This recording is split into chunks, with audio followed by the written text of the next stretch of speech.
కొడంగల్లో అసలు ఏం జరిగింది? ఎవరు అక్కడ ఫార్మా కంపెనీని వ్యతిరేకిస్తున్నారు? కుట్రకోణం ఉంది అనేది విపరీతమైనటువంటి ప్రచారం జరుగుతోంది. ఎవరు కుట్ర చేశారు? అసలు అక్కడ ఉన్నటువంటి స్థానికులు, రైతులు ఏమంటున్నారు? ఓవరాల్గా కొడంగల్ ఇష్యూ ఎందుకని ఇప్పుడంత హాట్ టాపిక్ గా మారింది? మనతో పాటుగా ఉన్నారు పొలిటికల్ అనలిస్ట్ వి ప్రకాష్ గారు. ప్రకాష్ గారు నమస్కారం అండి. సో కొడంగల్ ఇష్యూ అసలు ఏం జరుగుతోందండి? వాస్తవంగా ఈ ఫార్మాకు సంబంధించి కొంచెం మనం బ్యాక్గ్రౌండ్లోకి వెళ్ళాలి. ఎక్కడ ఫార్మా కంపెనీస్ ఉంటాయో అక్కడ విపరీతమైన పొల్యూషన్ ఉంటుంది. మనము లాస్ట్ 40 yearsలో అభివృద్ధి పేరుతోనే హైదరాబాద్ చుట్టూ జరిగిందంతా విధ్వంసం అని ఎందుకు చెప్పామంటే, ఒక పర్టికులర్ ఏరియా కాకుండా సిటీ చుట్టూ ఫార్మా కంపెనీస్ పెట్టించారు. అయితే కొంతకాలం తర్వాత వాళ్ళు రియలైజ్ అయ్యి ఇట్లా కాదు, ఇవన్నీ కూడా ఒక క్లస్టర్ లాగా ఉండాలి, అట్లున్నట్టయితే మనం పొల్యూషన్ను హ్యాండిల్ చేయడం ఈజీ అవుతుంది. అయితే ఈ కంపెనీస్కు స్ట్రిక్ట్ రూల్స్ ఉంటాయి. ఈ ఎఫ్లూయెంట్ ట్రీట్మెంట్ ప్లాంట్ ఉండాలి, తర్వాత సీవేజ్ ట్రీట్మెంట్ ప్లాంట్ ఉండాలి. ఇది ఏదైతే వ్యర్థాలు ఉన్నాయో, ఇప్పుడు రామ్కి వాళ్ళు కాంట్రాక్ట్ తీసుకొని ఎట్లయితే జవహర్ నగర్ దగ్గర డంప్ చేయడము, వేరే ఈ అంటే ఎఫ్లూయెంట్స్ ఏవైతే హజార్డస్ కెమికల్స్ ఉంటాయో వాటి కాంట్రాక్ట్ కూడా వాళ్ళకే వచ్చింది. అదేంటంటే వాళ్ళు మరి సముద్రం దగ్గరలో భూమిలో పెట్టాలని ఇట్లాంటి కొన్ని కండిషన్స్ ఉన్నాయి. అయితే ఈ ఏవైతే కంపెనీస్ ఉన్నాయో వీళ్ళు ఏం చేస్తారంటే ఈ ఖర్చు తప్పించుకోవడానికి ఫస్ట్ ఏంటంటే ఎస్టీపీలను ఆపరేట్ చేయరు. ఎస్టీపీలు అయినా ఈటీపీలు అయినా బాగా పవర్ కన్జంప్షన్ ఉంటుంది. అయితే ఆ బిల్స్ సేవ్ చేసుకోవడానికి ఏం చేస్తారంటే బోర్వెల్ వేసి ఆ బోర్వెల్లో వదిలేస్తారు, మొత్తం భూగర్భంలోకి వదిలేస్తారు. చౌటుప్పలు ఈ చుట్టుపక్కలంతా అక్కడ దివీస్ అని ఇంకా కొన్ని కంపెనీస్ ఉన్నాయి కదా, అవన్నీ కూడా ఏంటంటే భూమిలోకి వదలడం వల్ల పక్కనున్న నదులలో కలిసి, అంటే భూగర్భ నదులు కూడా ఉంటాయి, పైన ఎట్లా స్ట్రీమ్స్ ఉంటాయో అండర్ గ్రౌండ్లో కూడా స్ట్రీమ్స్ ఉంటాయి. ఈ స్ట్రీమ్స్లలో కలిసి ఈ మంచినీటి వనరులలోకి వెళ్ళిపోతాయి. అవి వాళ్ళు ఏమనుకుంటారంటే ఇక్కడ భూమిలో లోపల పోతాయి కదా అనుకుంటారు. ఇప్పుడు ఉదాహరణకు మనకు హైట్ మీద మనం ఈ మహబూబ్ నగర్ చుట్టుపక్కల ఏరియాలలో ఈ పని చేసామనుకోండి, అక్కడ ఏంటంటే 900 feet 1000 feet పైన ల్యాండ్ ఉంటుంది, ఇంకా 1400 feet కూడా ఉంటుంది కొందూరుకు లాంటి ఏరియాలలో. ఇప్పుడు కొడంగల్ కూడా చాలా హైట్ మీద ఉన్నది. ఆ ఏరియాలలో భూగర్భంలోకి వదిలినట్టయితే అవి ఒక 100 feet కింద అది జలంలాగా సర్ఫేస్ వాటర్లోకి వస్తాయి, అంటే చెరువుల్లోకి ఊటలు వస్తాయి కదా, అంటే పైన స్టోర్ అయిన భూగర్భంలో కింద ఊటలుగా మారుతాయి.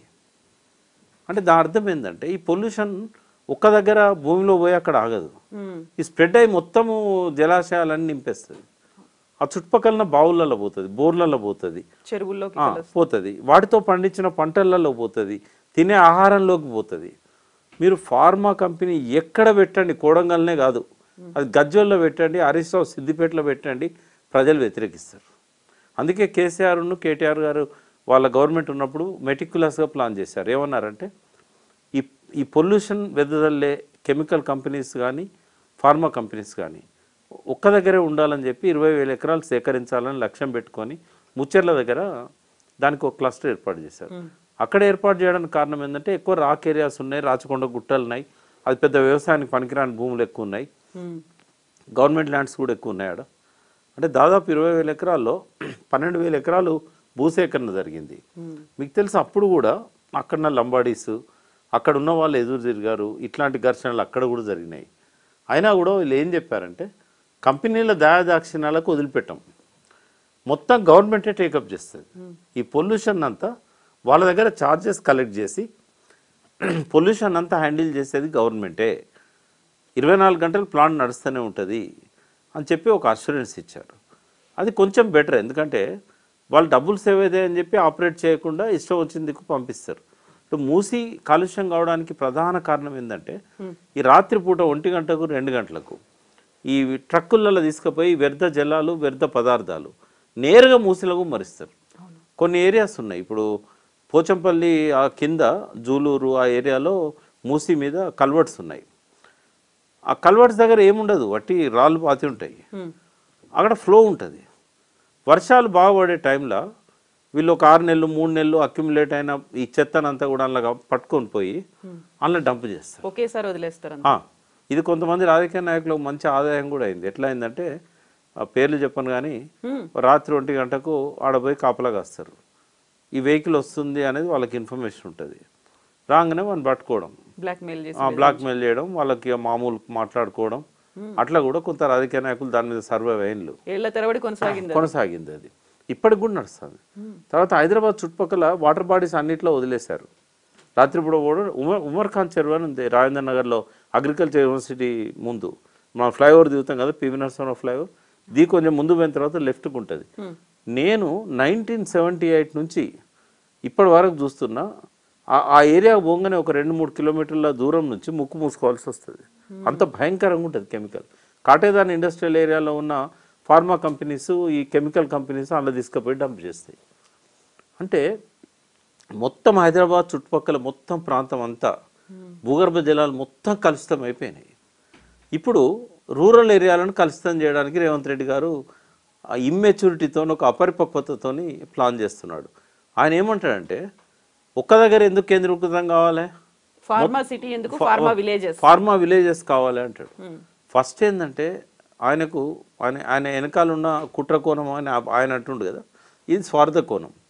స్వార్థ కోణం ఏంటంటే, కేసీఆర్ గారు పరిపాలన మొదలుపెట్టినప్పుడు అక్కడ చాలా తక్కువ ధరకు 2 లక్షలకు ఎకరము, ₹1,00,000 ఎకరము ఈ ముచ్చెర్ల సరౌండింగ్లో ఆ రాచకొండ గుట్టలు, రాళ్ళు, పనికిరాని రాళ్ళు, అవన్నీ కూడా ఏంటంటే 1000 ఎకరాలు చాలా నామినల్ కాస్ట్కి వచ్చేది. భూసేకరణ చేయడం వల్ల మనకు తక్కువ ధరకు దొరుకుతాయి అనేది ఒకటి ఉండే, గవర్నమెంట్ వాల్యూ చాలా తక్కువ ధరకు. రెండవది ఏంటంటే, అప్పటికి ఇంకా సిటీ ఇంత ఎక్స్పాండ్ కాలే, లాస్ట్ 10 ఇయర్స్లో బాగా ఎక్స్పాండ్ అయింది. ఇది బిగినింగ్ కదా, 2014-15లో ప్లాన్ చేసింది. అయితే అది సిటీ బయట అవుతుంది, రాళ్ళు రప్పలిన భూమే కదా, పొల్యూషన్ మనం హ్యాండిల్ చేసినట్టయితే చుట్టుపక్కల ఊళ్ళలో ఎక్కడ స్ప్రెడ్ కాదు అనేది ఆయనకున్న ఆలోచన. ఈయన ఏం చేశాడు, ఈయన 2024లో అధికారంలోకి వచ్చేసరికి అదంతా కూడా సిటీకి అడ్జసెంట్ అయిపోయింది. ₹1,00,00,000 కంటే తక్కువ ఎక్కడ ల్యాండ్ లేదు. స్వార్థ కోణం ఏంటంటే, దీన్ని ఒక 4th సిటీగాను, ఇంకొక అడిషనల్ సిటీగాను డిక్లేర్ చేయడం వల్ల, సైబరాబాద్తో కలిపి ఇది మూడు సిటీలు అయింది, ట్రై సిటీ. 4th సిటీగా చేయడం వల్ల రియల్ ఎస్టేట్కు భూమి వస్తుంది, ఆడేమన్నా మరి అగ్రిమెంట్లు చేసుకొని ఉంటే వాళ్ళు ఉండొచ్చు కొంతమంది అని దాన్ని డిక్లేర్ చేశారు ఆయన. అక్కడున్న ఫార్మా కంపెనీస్ అన్నిటినీ స్కాటర్ చేద్దాం అన్ని ఏరియాస్కి అని చెప్పి, అదొక రాంగ్ డిసిషన్ అది. ఎందుకంటే ఏ కంపెనీ కూడా పొల్యూషన్ను వాళ్ళకున్న పారామీటర్స్ వరకు వాళ్ళు హ్యాండిల్ చేయలేరు. ఇది ప్రజలకు తెలుసు, ఎందుకంటే వ్యవసాయం పోయింది ఆ ఊర్లల్లో. తల్లి పాలల్లో కూడా ఈ కెమికల్ అనేది రావడం అనేది, నేను దీని మీదనే నా యాక్టివిటీ స్టార్ట్ అయింది తెలంగాణ ఉద్యమంలో.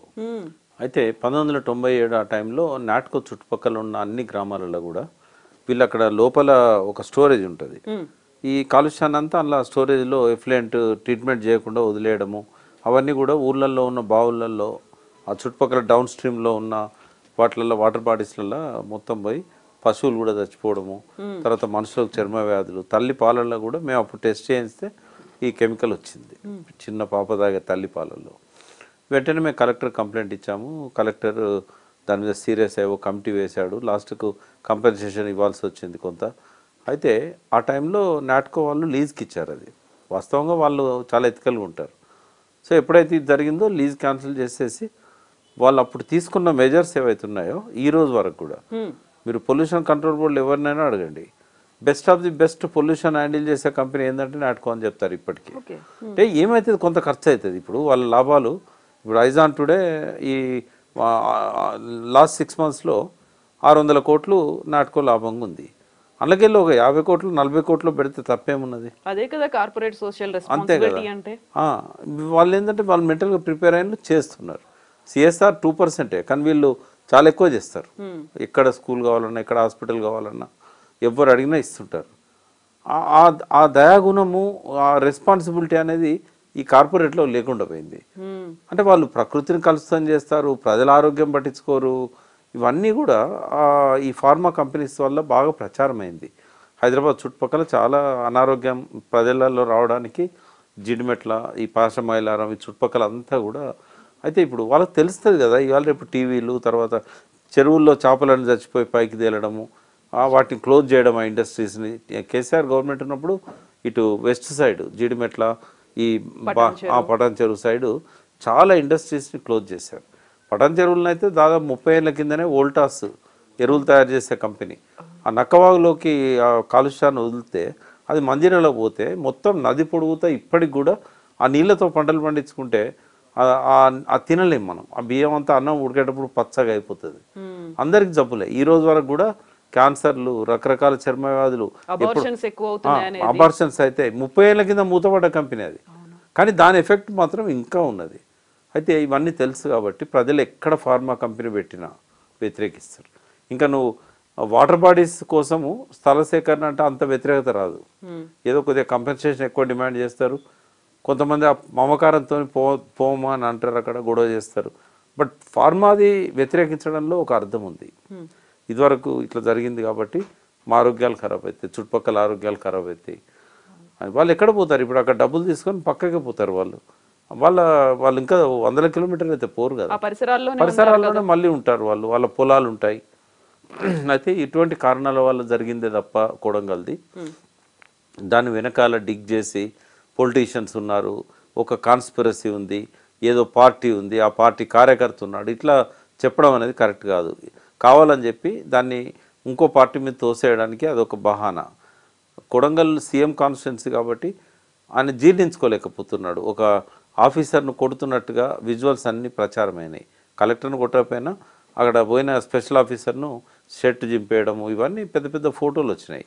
కాబట్టి తన పరువు కాపాడుకోవడానికి ఒక శత్రు దేశం మీద దాన్ని ఏం ఆపరేషన్ అంటారు, సర్జికల్ స్ట్రైక్ చేసినట్టుగా అర్ధరాత్రి 11 తర్వాత కరెంట్ ఆపేసి, ఇంటర్నెట్ ఆపి, ఇంటింటికి పోయి తలుపు కొట్టి బెడ్రూమ్లలో ఉన్న లాక్కొచ్చి, ఇది ఏందమ్మా ఇది? అది ఒక సీఎం కాన్స్టిట్యున్సీలా కొట్టినందుకు పరువు పోలే, ఈ రకంగా ప్రజలను హింసించినందుకు ఈ ప్రభుత్వం పరువు పోయింది. అంత ఇమ్మెచ్యూర్డ్గా రేవంత్ రెడ్డి వ్యవహరిస్తాడని నేనైతే అనుకోలేదు. అది చాలా మాయని మచ్చ అవుతుంది ఆయన కాన్స్టిట్యున్సీలో జరుగుతున్నది. కాబట్టి అదైతే అందరం ఖండించాల్సింది. రెండవది, ఆ ఊరు అన్నప్పుడు ఊర్లో ఖచ్చితంగా ఓ 10 మంది ఓ పార్టీ 10 మంది ఓ పార్టీ ఉంటారు. వాడు అరెస్ట్ అయిన వాళ్ళ వాడు ఉన్నాడో లేడో తెలియదు. బట్ వాడిని పట్టుకొచ్చి వీడి పార్టీ, వీడి కేటీఆర్ని కలిసిండు, ఇట్లా ఈ రకంగా చెప్పడం అనేది ఏదైతే ఉన్నదో కరెక్ట్ కాదు. నరేందర్ రెడ్డిని అరెస్ట్ చేయడం కూడా కరెక్ట్ కాదు. ఆ విషయంలో ఆయన ఇంకా బీఆర్ఎస్లో ఉన్నాడు కాబట్టి, ఇప్పుడు వాళ్ళన్న మహేందర్ రెడ్డి కాంగ్రెస్లో పోయిండు, ఆయన విప్ అయిండు. ఎలక్షన్లప్పుడు కూడా వీళ్ళు మరి నాకు తెలిసి మహేందర్ రెడ్డి అయితే వెన్నుపోటు పొడిచాడు తమ్మునికి. నేను చెప్పాను కేటీఆర్ గారికి ఒక 10 రోజుల ముందు, అన్నే తమ్మునికి సపోర్ట్ చేస్తలేడు అంటే కేటీఆర్ గారు నాతోనే ఉన్నాడు, తమ్మునికే కాదు పక్కనున్న ఏ కాన్స్టిట్యున్సీలో కూడా ఆయన సపోర్ట్ చేయట్లేదంటే మరి అటువంటి వారికి ఎందుకు మంత్రి పదవి ఇచ్చారు మీరు అని నేను అన్నాను. అప్పుడు మంత్రి పదవి ఇచ్చారు కదా 4 రోజుల ముందు. అంటే ఆ ఫ్యామిలీ అంత దగ్గరగా ఉంది. నరేందర్ రెడ్డిని ఎందుకు అరెస్ట్ చేశారంటే టీఆర్ఎస్ని ఇంప్లికేట్ చేయడానికి. నరేందర్ రెడ్డికి ఆడ సంబంధం ఏంది అంటే కార్యకర్తలు ఉన్నారు అక్కడ, బీఆర్ఎస్కి ఆయనే లీడర్ ఇప్పటికీ. కాబట్టి ఈ రకంగా దాన్ని పొలిటిసైజ్ చేయడము, దీని వెనకాల కేసీఆర్ వీళ్ళంతా ఉన్నారని చెప్పడము, నరేందర్ రెడ్డిని అరెస్ట్ చేయడము, ఇదంతా ఒక రాంగ్ స్ట్రాటజీ. దాన్ని డైవర్ట్ చేయడానికి జరుగుతున్నది. ఆ ప్రజల తిరుగుబాటును పొలిటికల్ రంగు పూసి డైవర్ట్ చేయడానికి జరుగుతున్నది. గ్రామసభ తీర్మానం చేయకుండా అక్కడ ఏ నిర్ణయం తీసుకున్నా కూడా అది తప్పు. కాబట్టి ఆ ఆలోచన మానుకోవాలి.